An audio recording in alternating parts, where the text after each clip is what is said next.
রোজা আসছে, আপনি জানেন আর মনে হয় ১-১.৫ মাসের মধ্যেই রোজা আসছে। আমরা রোজার আমার মনে হয় ১ মাসও নাই। এই রোজার মধ্যে যাতে জিনিসপত্রের দাম সহনীয় পর্যায়ে থাকে, কেউ যেন মার্কেটকে ম্যানিপুলেট না করতে পারে। অন্যান্য অনেকগুলো বিষয় এসছে, আমরা অলরেডি এটার উপরে প্রেস রিলিজ আপনাদেরকে দিয়েছি।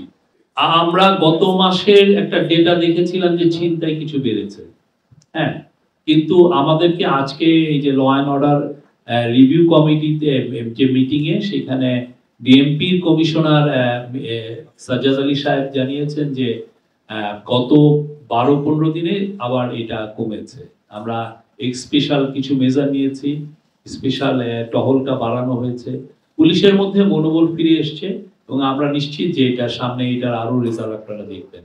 তো জিনিসপত্রের দাম কমে এসছে, তো সেটার ওয়ান অফ দ্য রিজন হচ্ছে যে আমরা তো চাঁদাবাজদেরকে টার্গেট করছি। আমরা দেখছি কোথায় কোথায় তারা সক্রিয়, কোথায় কোথায় আসলে তারা মার্কেটকে ম্যানিপুলেট করেন বা কোথায় কোথায় ট্রাক থামান।